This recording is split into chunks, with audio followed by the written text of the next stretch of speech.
બીજું ચિહ્ન ઠાકોરજીના ચરણારવિંદમાં છે, એ છે અંકુશનું ચિહ્ન. અંકુશ કોને કહેવાય? કારણ કે ગુજરાતીનું કદાચ કોઈને યા હિન્દીમાં પણ કોઈને ખ્યાલ ન હોય, તો જેમ હાથીને જ્યારે ચલાવતો હોય મહાવત, જેમ જો ઘોડાને ચલાવતો સારથી કહેવાય ને, એમ હાથીને ચલાવનારો મહાવત કહેવાય. દરેકના નામ છે, જે જુદા જુદા ચલાવતા હોય એને જુદા જુદા નામથી ઓળખતા હોઈએ છીએ. તો હાથીને ચલાવનારો કહેવાય મહાવત. અને મહાવત આટલા મોટા હાથી ઉપર નાનકડો મહાવત બેઠો હોય એના ગળાના ભાગમાં, પણ એને કંટ્રોલ કઈ રીતે કરે કે એના હાથમાં અંકુશ હોય, આમ તીક્ષ્ણ ભાલા જેવું નાનકડું હોય, અને એનાથી હાથીને નિગ્રહ કરે. તો આ અંકુશનું ચિહ્ન ઠાકોરજીના ચરણારવિંદમાં છે. અને જ્યારે આપણે અંકુશનું ચિહ્નનું સ્મરણ કરીએ છીએ તો શ્રી હરિરાય મહાપ્રભુજી સમજાવે છે કે આ હાથી બીજું કોણ છે? આ વિષ્ણુના મન, આ માણસનું મન જ તો મદોન્મત હાથી જેવું છે. ક્યાં જવાનું હોય ને ક્યાં લઈ જાય. બસ વિષય, જો પ્રાણીઓમાં સૌથી વિષય હાથીને માનવામાં આવે છે, અને એવું જીવ આ હાથી છે. અને એ હાથી જ્યારે પોતાનો નિગ્રહ છોડી દે અને સ્વચ્છંદ બની જાય ત્યારે આખા જંગલને તહસ નહસ કરી નાખે. એને ન જોઈતું હોય છતાંય તોડી નાખે. અને જ્યારે હાથી ગાંડો થાય એટલે જંગલમાં બધાએ ભાગવા લાગે. તો આવો મદોન્મત હાથી એ આપણું મન છે.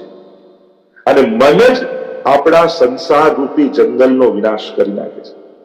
આ મન સંસારને ચાહે છે પણ સંસારનું ભલું નથી કરતું. આ મન તો સતત સ્વાર્થી છે, એને કોઈની પડી નથી પોતાના સિવાય.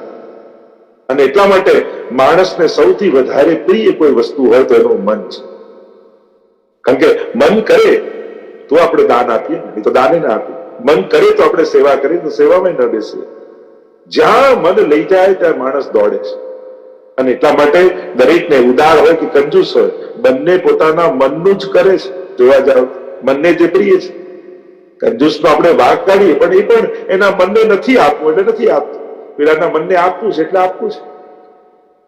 અને એટલા માટે આ મદોન્મત હાથી જેવું આપણું મન છે. અને બધાને કંટ્રોલ કરવા સહેલા છે. આ મનને નિગ્રહમાં રાખવો બહુ અઘરો છે. અને એટલા માટે એક વાત ચોક્કસ છે, માણસ પોતાના મનનો નિગ્રહ પોતાની જાતે કરી શકતો નથી. આપણે ઘણી વાર જોઈએ દુનિયામાં, આપણને લાગે આ સારું છે, આ સારું છે, આ બહુ વ્યવસ્થિત છે, કરીએ. પણ ઘણા લોકોને 99% લોકોને પાપ કરતા સંજોગોએ જ રોકેલા હોય છે. જો સંજોગો પાપ કરવાના અનુકૂળ મળી જાય તો આ માણસ રોકાય એમ નથી. તો ઘણી વાર કહું ઠાકોરજીને કે આપણે આભાર માનવો કે પ્રભુ મારા મનથી હું પાપ કરતો ન રોકાવું તો તું સંજોગ એવા વિપરીત કરી દેજે કે મને પાપ કરવાના ચાન્સ જ ન મળે, મોકા જ ન મળે. તો મને જીવનમાં ક્યારે પણ એવી અનુકૂળતા ન આપતો કે મને પાપ કરવાની ઈચ્છા થઈ હોય અને હું પાપ કરી બેસું. ઈચ્છા થવી બહુ સહજ છે, બહુ સ્વાભાવિક છે, મનને ગમે જ છે. પણ પ્રભુને પ્રાર્થના કરજો કે જ્યારે જ્યારે મારું મન પાપ કરવા પ્રવૃત્ત થાય ત્યારે તું કોઈ એવી પ્રતિકૂળતા ઉભી કરી દેજે કે મારું મન દુખી થઈ જાય પણ પાપ ન કરી શકે. પોતાની જાતને, મનને રોકવું બહુ જ અઘરું છે. ગીતાજીમાં પણ અર્જુન એક પ્રશ્ન કરે છે કે ચંચલમ હિ મન કૃષ્ણ પ્રમાતિ બલવત દૃઢમ તસ્યાહમ નિગ્રહમ મન્યે વાયુરીવ સુદુષ્કરમ. આ તો વાયુ જેવું છે પ્રભુ, આને નિગ્રહ કરવો બહુ કઠિન છે. આપ કહો છો મનનો નિગ્રહ કર, મનનો નિગ્રહ કર. અરે કરવા તો હું માંગુ છું પણ થાય છે ક્યાં? આ તો પ્રભુ આપના કૃપા સિવાય સંભવ નથી. આ આપના ચરણમાં રહેલો અંકુશ એ અમારા મનરૂપી હાથી પર એવું ગાડી દો કે પછી જ્યાં આપ લઈ જાઓ ત્યાં જે મન જાય. ચેતસ્તત પ્રવણમ સેવા. મહાપ્રભુજીએ કહ્યું કે ચિત્ત પ્રભુમાં પરવણ થઈ જાય. અને આ પરવણ માટે સોઈ જોઈએ ને. દોરો પરવવા સોઈમાં, એટલે પરવા તો સોઈ કઈ છે કે આ ઠાકોરજીના મસ્તક પર રહેલું અંકુશ, અને એના થકી આપણે આપણા મનનો નિગ્રહ કરીશું ઠાકોરજીના ચરણારવિંદમાં. અને એટલા માટે આ અંકુશનું ચિહ્ન જ્યારે જ્યારે તમે સ્મરણ કરશો તમને એમ થાય કે મારું મન નિગ્રહ થતું નથી, બહુ જ વ્યાકુળ રહે છે, બહુ ઉદ્વેગમાં રહે છે. જો મનના બે બહુ મોટા રોગ છે. એક બહુ જ ચંચળતા, અને બીજું ડિપ્રેશન, કાંઈ જ કરવાની ઈચ્છા નથી. આ બંને રોગ છે. એક તો સતત ચંચળતા, એટલે ઘણા તો ક્યાંય મન ન લાગે, ના સેવામાં, ના પાઠમાં, ના આમાં. ભાઈ સેવા કરવા બેસે તો ના માળા કરી લો, માળા કરવા બેસે તો પાઠ કરી લો, પાઠ કરી લો કીર્તન કરી લો. એટલે એમાં એની ચંચળતા દેખાય, એ પણ ત્યાં સ્થિર ના રહે. અને એટલા માટે આ મન ભમર્યો બને તો પછી પ્રભુ રૂપી કમળમાં બેસી અને રસનું પાન કરી શકે, એમાં એને રસાસ્વાદ કરવાની ઈચ્છા થાય. અને એટલા માટે રોજ સવારે જયારે તમે સ્મરણ કરો યા સૂતા વખત પહેલા ક્યાંક એવું નિયમ જરૂર બનાવજો કે આ 16 ચિહ્નોનું સ્મરણ થાય. અને આ બીજા અંકુશનું જયારે તમે સ્મરણ કરો, અને આ અંકુશનું સ્મરણ કરતા આપણા મનનો નિગ્રહ થઈ જાય. ત્રીજું ચરણ ચિહ્ન એ કમળ છે.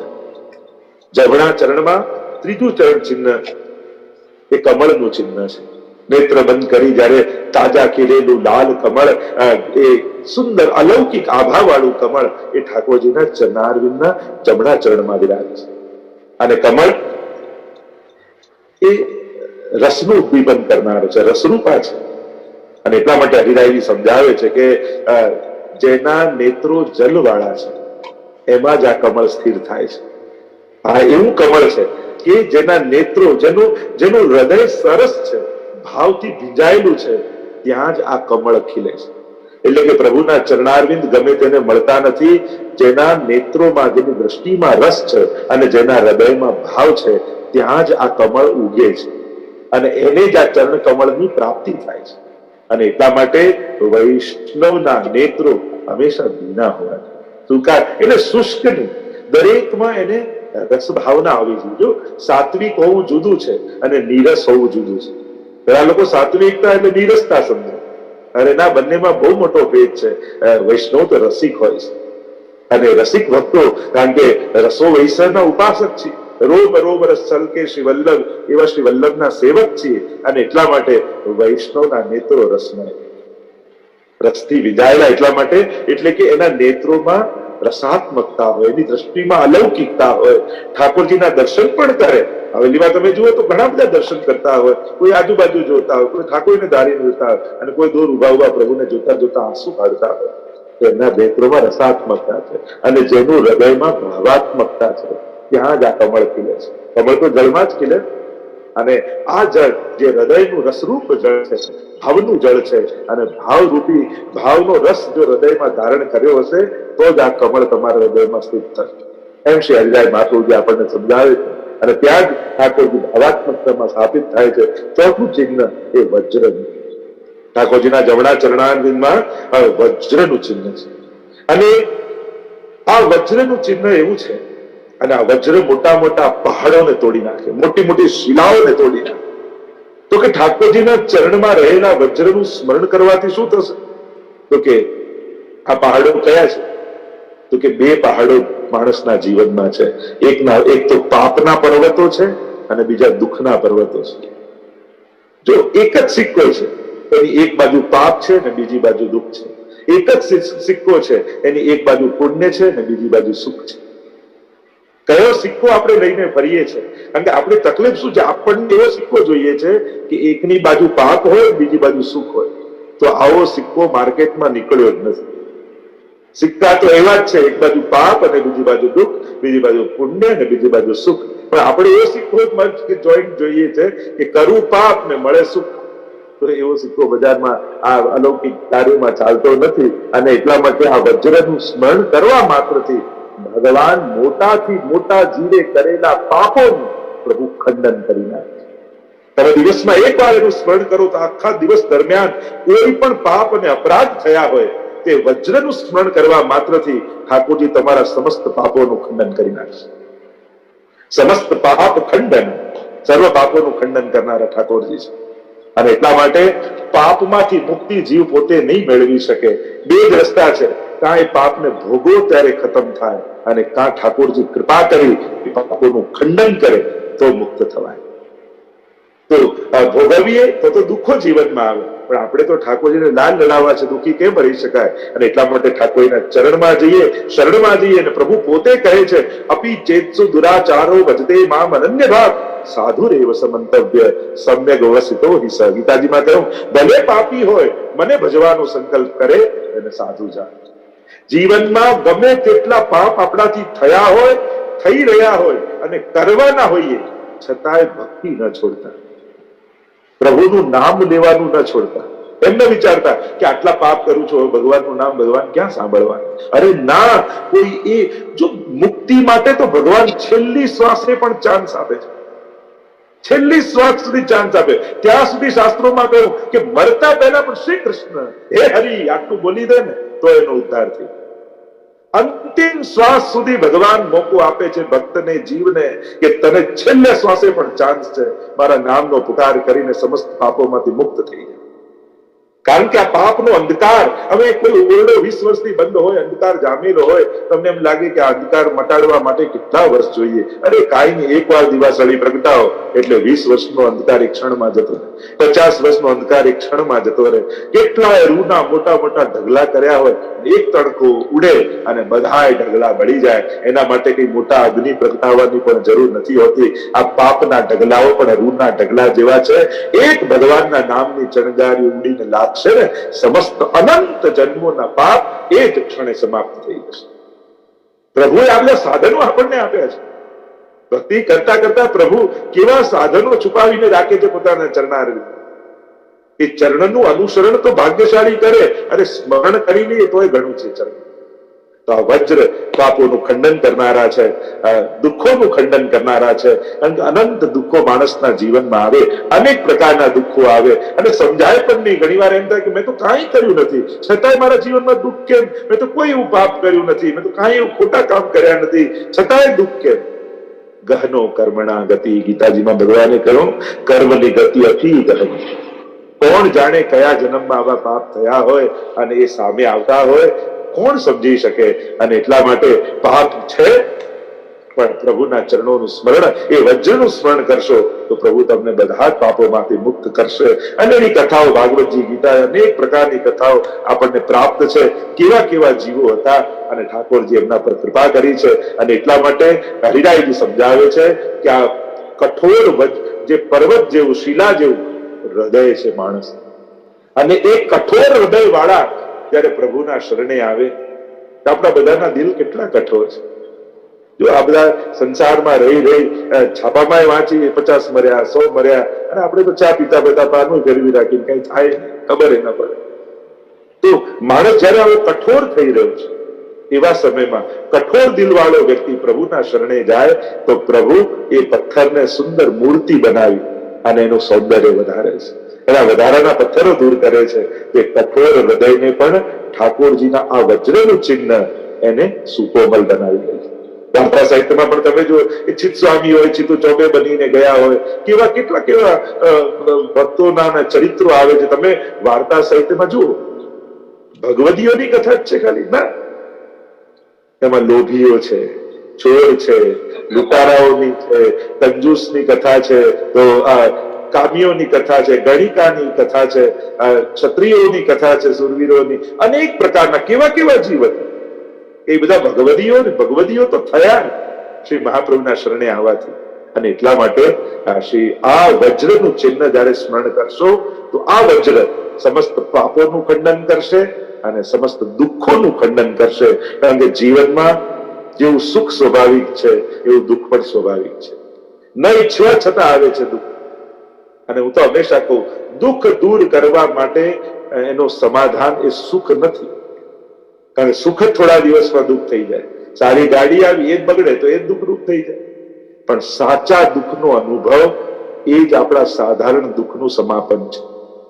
જ્યારે જીવને બ્રહ્મ સંબંધ ગદ્ય પત્ર બોલતા બોલતા યાદ આવે કે પ્રભુ આપનાથી વિખુટા પડે હજારો જન્મોનો અંતરાય થયો, ફરી આપની પ્રાપ્તિ ક્યારે થશે? યચ્ચ દુઃખમ યશોદાયા નંદાદિનાંચ ગોકુલે ગોપિકા નામ તો યદ દુઃખમ તદ દુઃખમ શા મમ ક્વચિત. ક્યારે એક ગોપીજનો જેવું દુઃખ મારા જીવનમાં ઉત્પન્ન થશે? અને જ્યારે આત્માના દુઃખનો અનુભવ થાય ને, ત્યારે દેહના અને સંસારના દુઃખો આપમેળે સમાપ્ત થઈ જાય છે. જેણે આત્માના દુઃખને અનુભવ્યો નથી એ જ સંસારના દુઃખથી દુઃખી છે. જેણે મહાન દુઃખને દુઃખ દૂર નથી કરવું, આપણે તો સાચા દુઃખનો અનુભવ કરવો છે. આ તો ખોટા દુઃખોમાં દુઃખી છીએ આપણે. સાચા દુઃખનો અનુભવ કરીશું તો ખોટા દુઃખો સમાપ્ત થઈ જશે. તો પ્રભુનું આ વજ્રનું ચિહ્ન એ સમસ્ત પાપોનું ખંડન કરનારું. પાંચમું ચિહ્ન ઠાકોરજીના ચરણારવિંદમાં એ છે સ્વસ્તિકનું ચિહ્ન, સાથિયાનું ચિહ્ન. અને સ્વસ્તિક એ તો મંગલ સૂચક છે જ. જ્યારે પણ કોઈ પણ મંગલ કાર્ય આપણે કરીએ ત્યારે આપણા ઘરમાં કે ગમે તે કોઈ પણ કાર્ય કરીએ, યા કોઈ પણ ઉત્સવ આવે ત્યારે પણ દહેલી ઉપર આદિમાં સ્વસ્તિકના ચિહ્નો કરવામાં આવે છે. એ મંગલ સૂચક છે. આ સ્વસ્તિકનું સ્મરણ કરવા માત્રથી, એનું અનુસંધાન કરવા માત્રથી આપણા જીવનનું મંગલ થાય છે. મંગલ રૂપ નિદાન સાગરો મંગલ રૂપ નિદાન, મંગલમ ભગવાન વિષ્ણુ મંગલમ ગરુડધ્વજ. મંગલ રૂપ મંગલના નિધિ મંગલ મંગલ રજભૂમિ મંગલમ મંગલ મિહશ્રી નંદ યશોદા. તો આ બધા મંગલ રૂપ છે અને આના સિવાયનું બધું અમંગલ છે. અને એટલા માટે આ સ્વસ્તિકનું ચિહ્ન સ્મરણ કરવા માત્રથી તમારા જીવનના બધા અમંગલો સમાપ્ત થઈ જશે અને તમારા જીવનનું મંગલ થશે. સાચા અર્થમાં એ તો મંગળા થશે. જ્યારે પ્રભુના મુખારવિંદના દર્શન થાય ને, એ જ સાચા અર્થમાં આપણા જીવનનું મંગલ છે. એટલે પહેલા દર્શનને મંગલા કહીએ છીએ કે આજે આ ક્ષણે દર્શન કરી મુખારવિંદનું મારા જીવનનું મંગલ થાય. તો સ્વસ્તિકનું ચિહ્ન એ મંગલનો સૂચક છે. શ્રી હરિરાય મહાપ્રભુજી સમજાવે છે કે સ્વસ્તિક જયારે આપણે દોરીએ છીએ તો ચાર ખાના પડે છે, તો આ ચારે પુરુષાર્થ સિદ્ધ કરાવનારું છે. ત્યારે તમે સ્વસ્તિકનું સ્મરણ કરો છો ત્યારે વૈષ્ણવી જીવનના ચારે પુરુષાર્થો આ સ્વસ્તિકના દર્શન માત્રથી વૈષ્ણવને સિદ્ધ થઈ જાય છે. અને ચાર પુરુષાર્થ ધર્મ, અર્થ, કામ અને મોક્ષ. આને ચાર પુરુષાર્થ કહેવામાં આવે છે. જેને પામવા જીવ ઈચ્છે છે એ મર્યાદા માર્ગી પણ છે અને પુષ્ટિ માર્ગી પણ છે. સાધારણ રૂપે અને પુષ્ટિ માર્ગી ભક્તો માટે પુષ્ટિ માર્ગે હરિદાસ્યમ ધર્મ અર્થો હરિરેવહિ કામો હરિદૃક્ષૈવ મોક્ષ કૃષ્ણસ્ય ચેત ધ્રુવમ.